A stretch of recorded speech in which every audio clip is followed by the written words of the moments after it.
Hey everybody, I am really looking forward to the message that I get to bring to you today. We're going to be looking at one of Jesus's interactions with people post-resurrection. Very fitting for this Easter season that we find ourselves in between Easter and Pentecost. We will be entering back into next week the sermon series that we've been in, The King and His Kingdom. There's so much richness still to unpack in Jesus' Sermon on the Mount. But for today, we're going to be looking at one of these post-resurrection encounters that Jesus has I'm going to leave you a cliffhanger there for a second with some people. I have a question for you as we begin. Have you ever made a promise to Jesus that you haven't kept, that you haven't followed through on? You made a promise and you didn't keep it.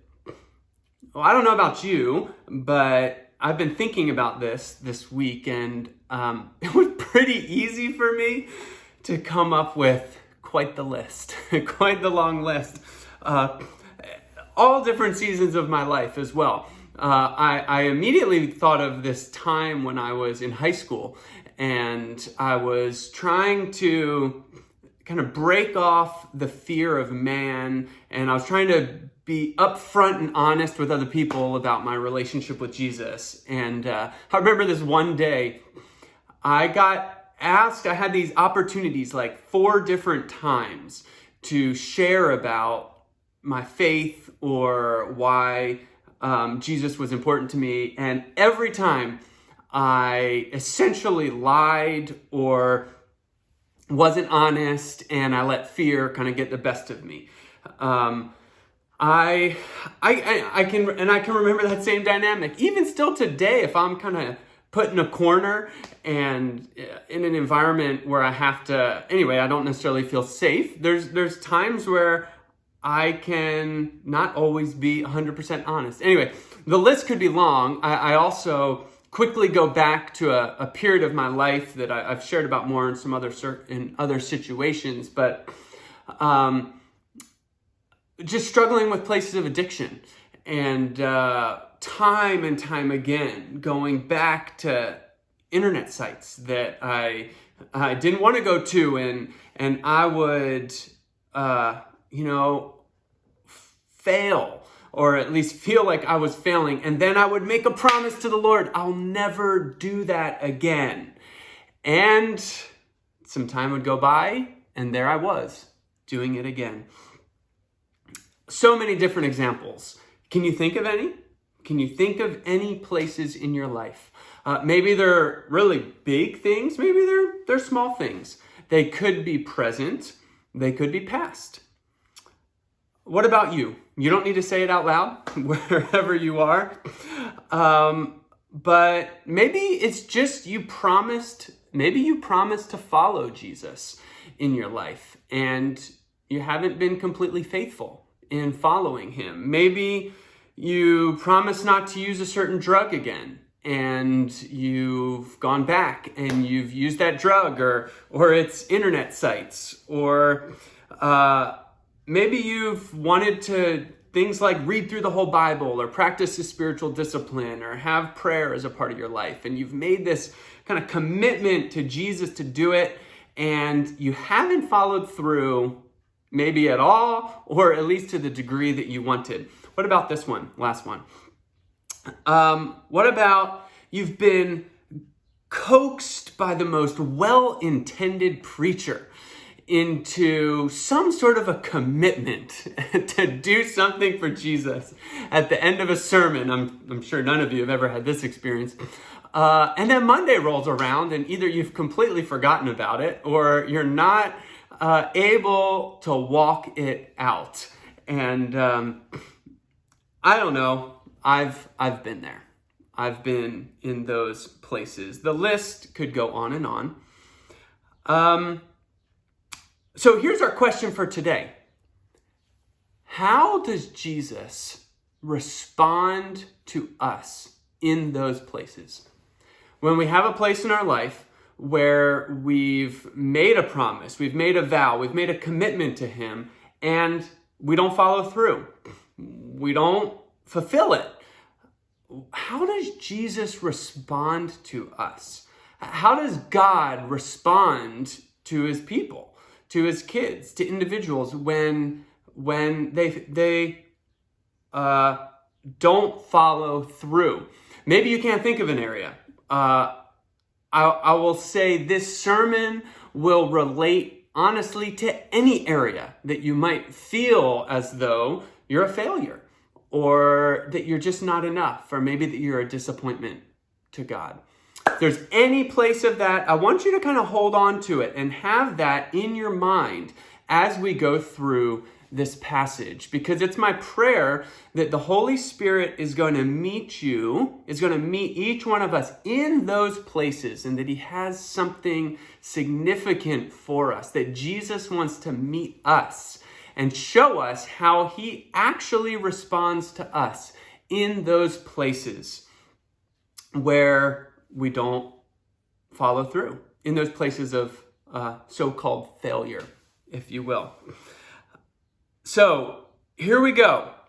One other thought. I really sensed as I was praying over this message and preparing that there are actually some past failures in some people's lives as they watch this that are keeping them back from moving forward into what God has for them. And I believe that the Holy Spirit's going to remind some people of those memories and those experiences. And you might not even be aware of it right now, but even by the end of this message, it's going to come back to your mind that there's some places from your past where you haven't fulfilled those vows, you haven't followed through, and it's keeping you back from all that God has for you, or it's continuing to be a place of a lack of intimacy or distrust or disconnection in your relationship with Jesus. And today, he wants to meet you in those places so that your future and your present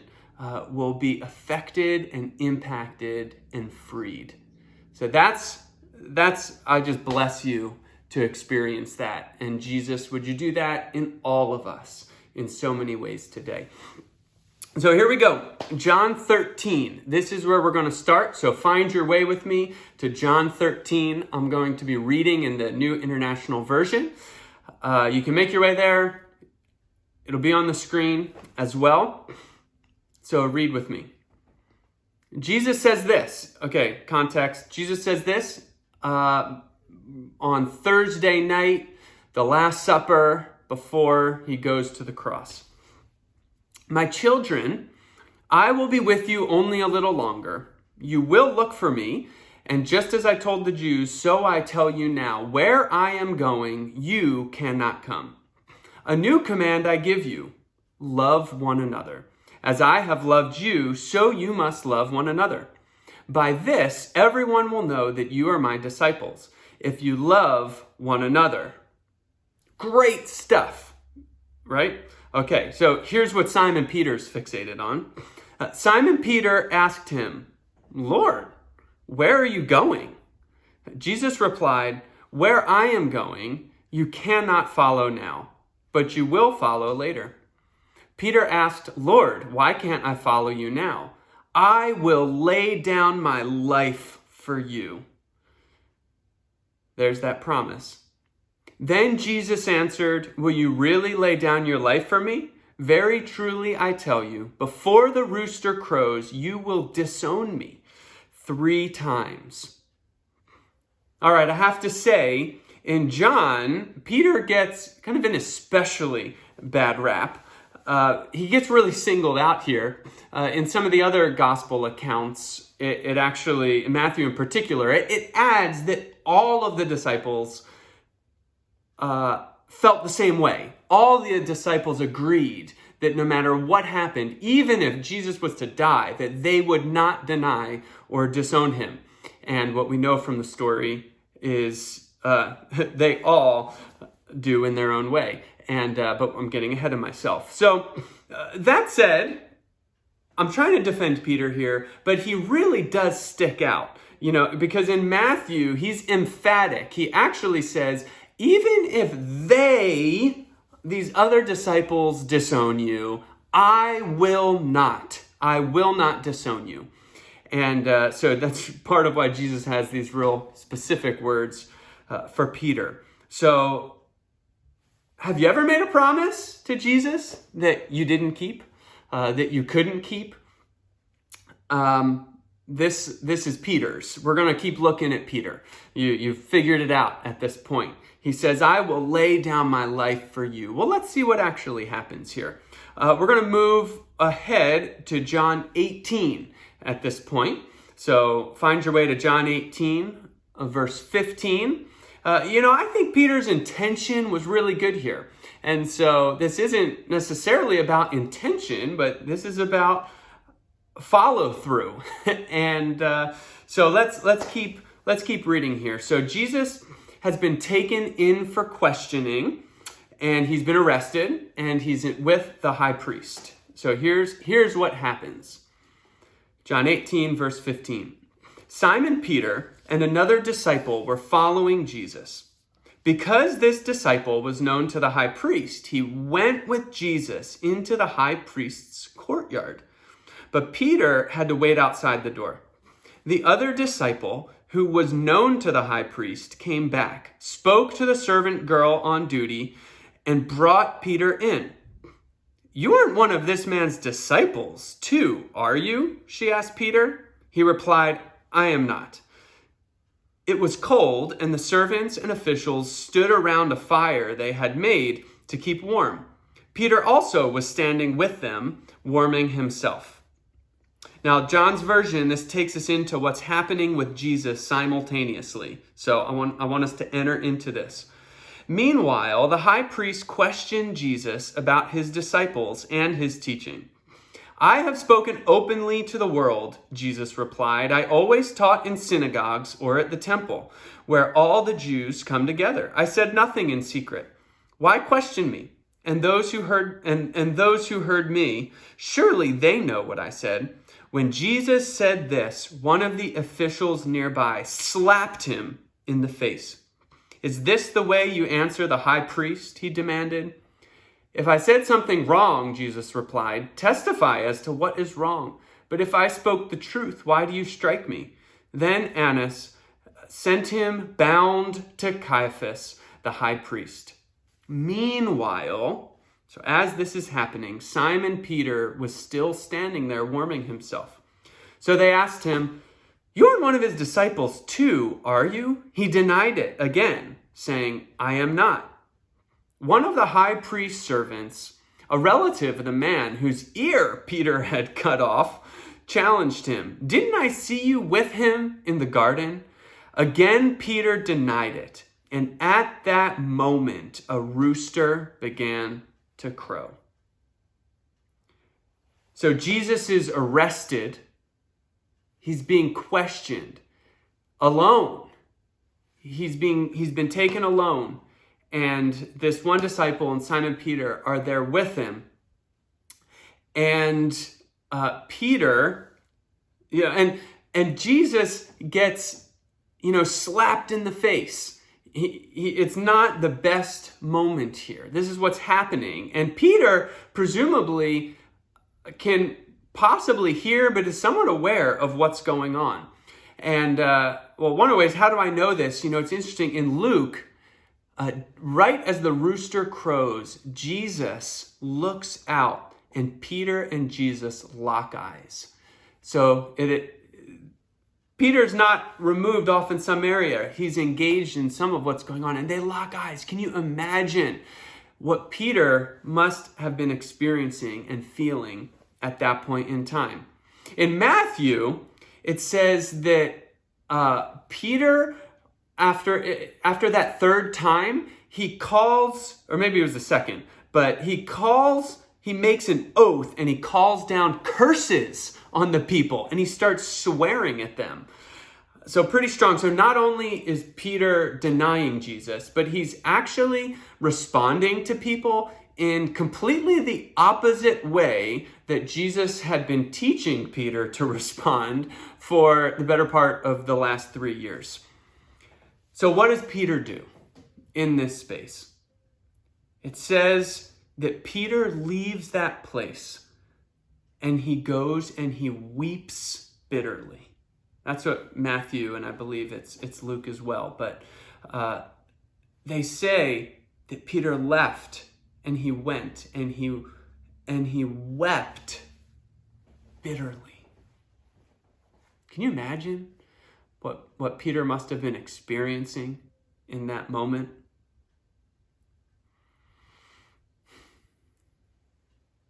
How do you respond? How do you respond when you feel as though you let Jesus down?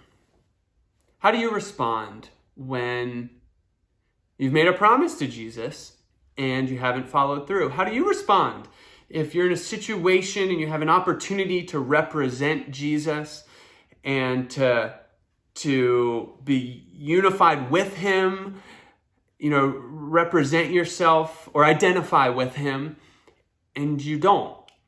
How do you respond? What's your experience like in those places? Well, depending on the situation, I have a lot of different responses, if I'm being honest.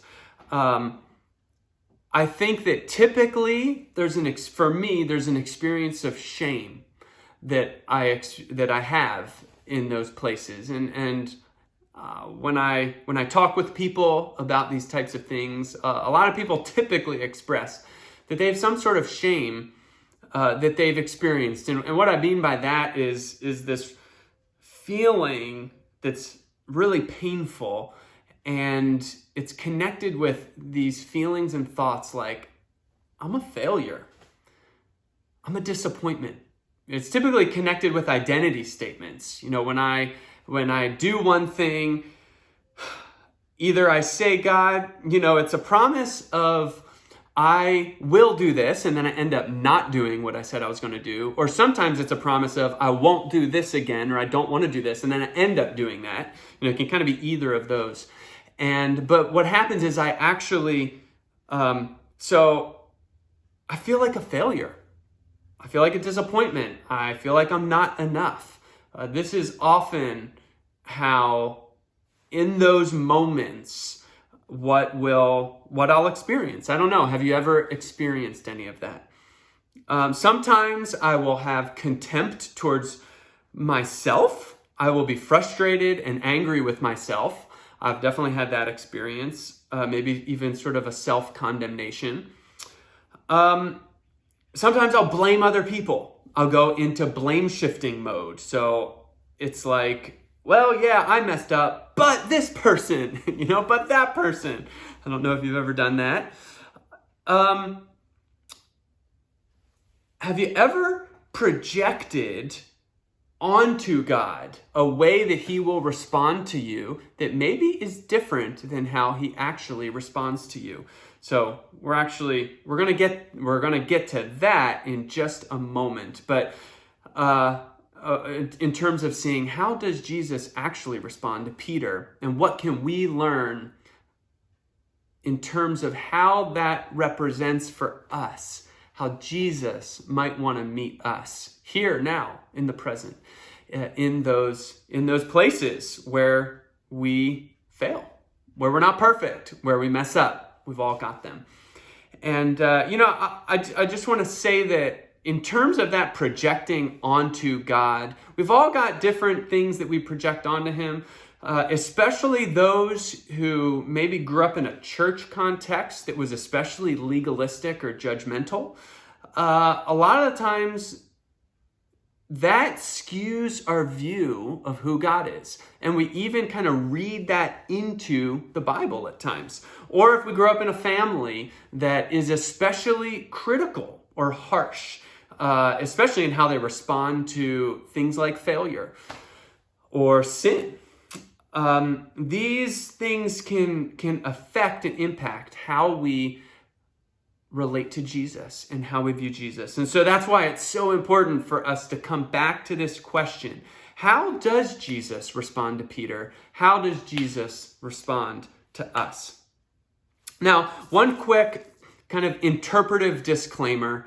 When I look at how Jesus, God, interacts with people in the Bible, there's two things that happen. One is, there's two dynamics. One is that there are consistent things, ways in which God interacts with people that remain consistent throughout the whole of the scriptural story.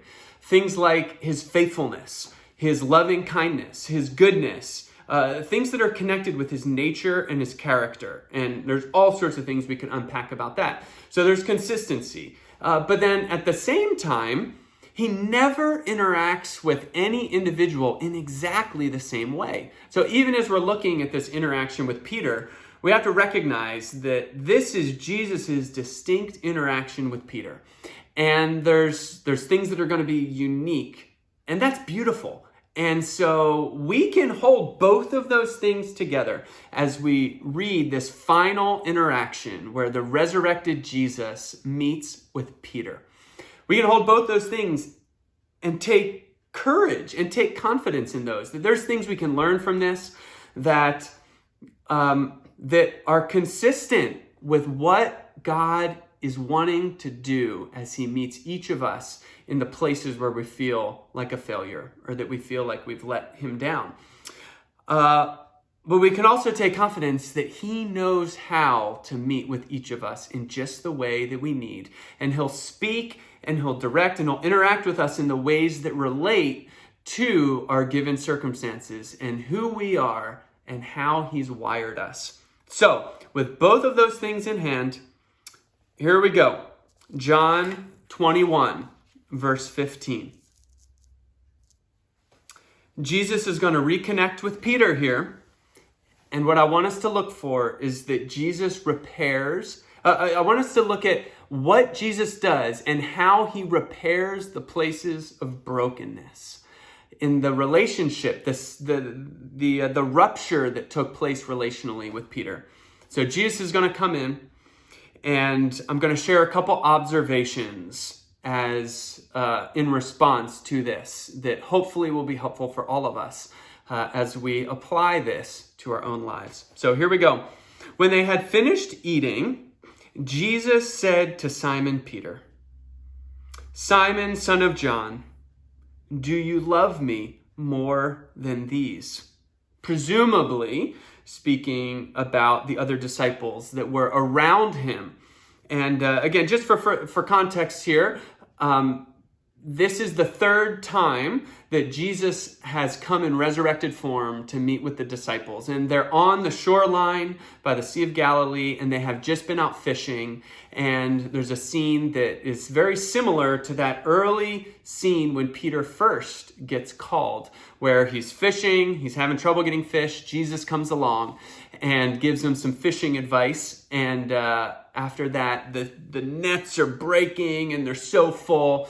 And they recognize it's Jesus. And so they're having a time with Jesus. And then this is what Jesus does.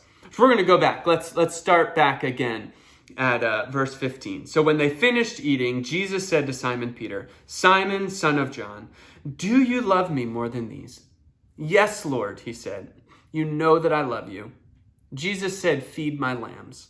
Again, Jesus said, "Simon, son of John, do you love me?" He answered, "Yes, Lord, you know that I love you." Jesus said, "Take care of my sheep."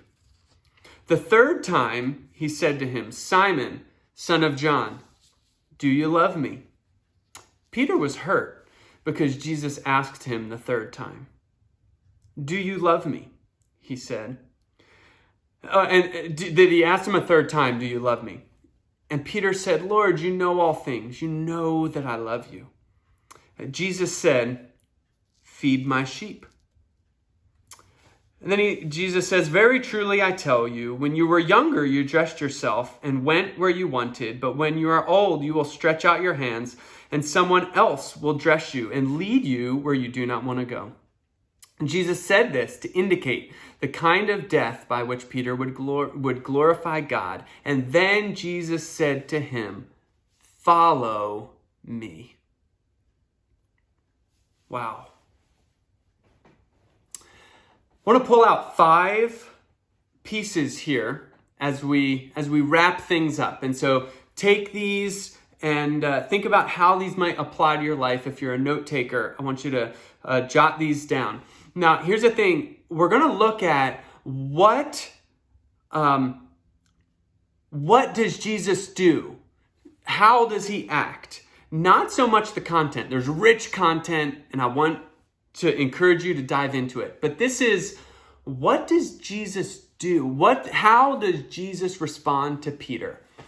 While we know that place is before them of Peter's denial, and that there's a need for a reconciliation, a repair in that place of relationship. So here's the first thing. Jesus seeks Peter out. In Peter's place of failure, Jesus seeks him out. He pursues him. And then here's the second one. Jesus re-engages in relationship with us.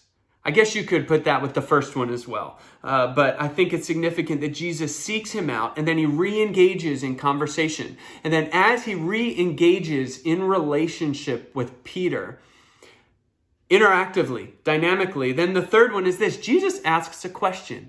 You know, God loves to ask us questions. And when God asks us questions, he's typically not doing it because he is looking for the information for his benefit. This kind of reminds me of back in the Garden of Eden, when this whole human story began. And the first thing God does when Adam and Eve are hiding, same dynamic here, they messed up, they sin, they hide from God in their fear and their shame. And what does God do? He comes and does the same things that Jesus did with Peter. He comes and he seeks them out. He re-engages in relationship with them. And then he asks a question. And there he said, hey, where are you guys? And here he's drawing some significant things out of Peter. He asks a question. Now, I don't know exactly why. I'm curious. I wonder why this is the exact question that Jesus asked. One thing I came across was a pastor named Rich Villodas, a pastor of a church in Queens, I believe. And I thought what he said was really insightful. I want to read you this. He says this. He says, like everyone else, I've denied Jesus. There we are again. This theme we've been talking about. I have in word and in deed distanced myself from his love and his teachings. I have denied him through prayerlessness, apathy for the poor, and clinging to the words of others instead of his. Like Peter, I am filled with contradictions. But the resurrected Jesus comes and invites me to confess once again my love. This is really interesting. Jesus doesn't need to confess his love to Peter because it has never wavered. But in asking Peter to confess his love once again, he offers a way to live free from self-condemnation. Jesus wants to free us from the self-condemnation, from the shame, from the I am a failure, from the behavior that we would use to define ourselves and disqualify ourselves. Jesus wants to come and re-engage and speak to us in that place where we haven't followed through, where we haven't lived up to what we've said we could do. Jesus does not want us to stay stuck in that place. And he certainly doesn't want us to grovel around on the ground and with like all this self-pity and self-condemnation. He doesn't want that. But he does want to enter into that place and meet us there and restore that place of relationship with him and speak true identity. over us and help us to understand our true identity. Now, the next thing is that Jesus has Peter, and I believe has us, continue to partner with him. He has us continue to partner with him. He doesn't just say, okay, now be on the sidelines for the rest of your life. You've disqualified yourself. I heard this quote one time. Someone said that in God's kingdom, there are no failures or flunks. There's no Fs. There's just retakes. You just keep getting to retake the lesson, the test again and again and again. And I think that's really significant. I think Jesus is wanting to meet us today and speak that place of hope. I would say along with this, Jesus is approachable. When he comes to us, he's approachable. And some people listening today need to hear that. Jesus is approachable. You can come to him. He's not maybe like people you've experienced in the past who were really harsh and critical towards you when you have messed up. But Jesus is coming to each one of us when we mess up and we hide from him. It's a natural reaction to do that. We hide from him. It's like he comes around us and approaches us, and he wants to interact with us. He so longs to relate with us and to meet us in those places, to set us free so that we can continue to partner with him in all the good works that he has. The final thing is this, the end of verse 19, he says to Peter the same thing that he says to Peter the first time they met. Peter, follow me. Keep following me. When he first meets Peter in a similar scene on the shores of Galilee, he says, follow me and I will send you out to catch fish. To catch people instead of fish. And what happens with Peter after this scene? That promise that God said is the same thing that continues to happen. In Acts 2, Peter's the one who's boldly proclaiming the message of the Lord. And thousands come to Jesus.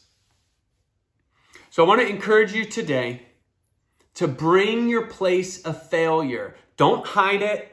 Don't keep it suppressed. Don't just ignore the things that you're feeling, the shame. Actually bring them into the light and bring them to Jesus and meet him in that place so that you can experience his love, his grace, his presence in that place, and in turn, continue to be set free so that you can walk in partnership with him for all of the good works, the good things that he has in store for each one of us. I love you so much, church family. I hope you have a great day.